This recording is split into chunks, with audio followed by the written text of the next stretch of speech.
nous avons perdu le contrôle des circonstances. Regardez un peu la poule, si vous l'avez observé, attention.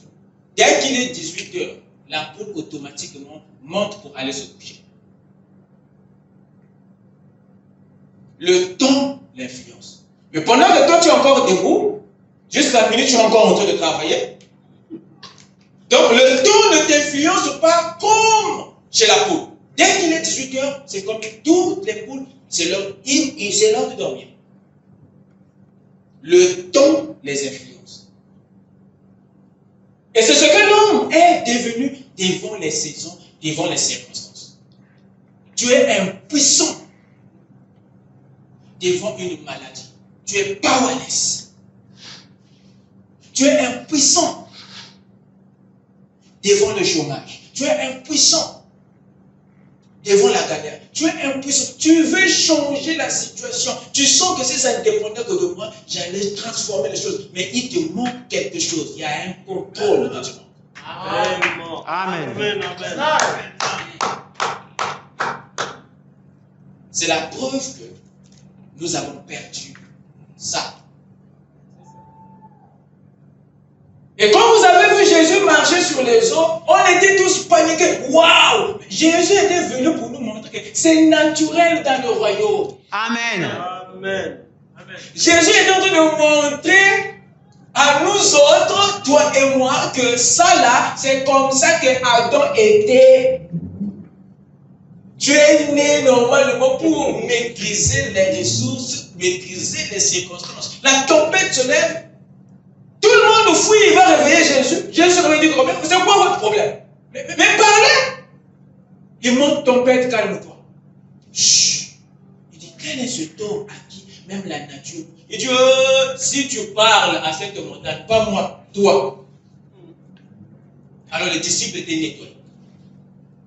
Jésus était en train de leur présenter la réalité et la vie du début. Amen. Nous avions perdu. Amen. Amen.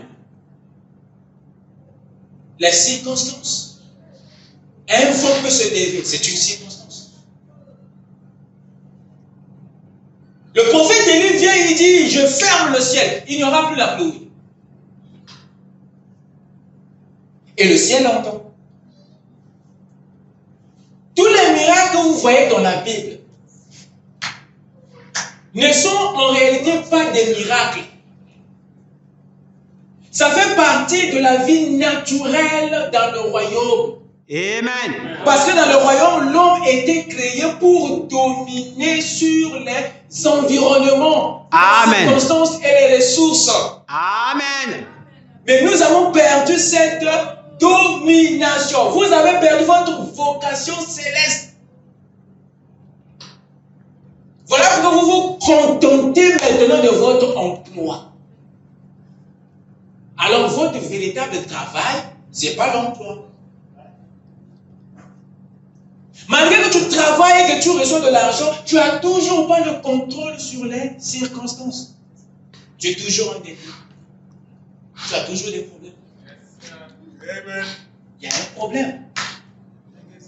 Ce que tu mets devant, ce n'est pas ce que tu étais censé mettre devant.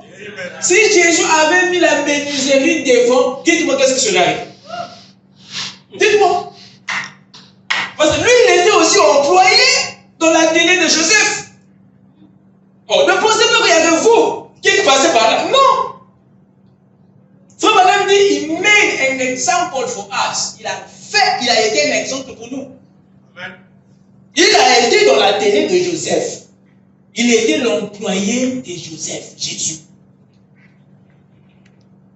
Amen. Mais s'il avait mis la menuiserie devant, retenez-moi bien, à cette époque, l'industrie, c'était la menuiserie. À cette époque, l'industrie était la première forme du développement dans un pays. Pourquoi? Parce que les chariots, c'était les menuisiers qui faisaient ça. Les grues qui balançaient le feu ou les flèches, c'était les charpentiers qui faisaient ça. C'était un gros business qui payait de l'argent. Et si vous ne le savez pas, Jésus fabriquait des bateaux qui qui vendaient. Même pour développer la pêche, il faut les menuiser. C'est eux qui fabriquaient les bateaux. Donc quand tu dis charpentier à cette époque-là, mais attends, tu étais riche. Parce que ça payait bien.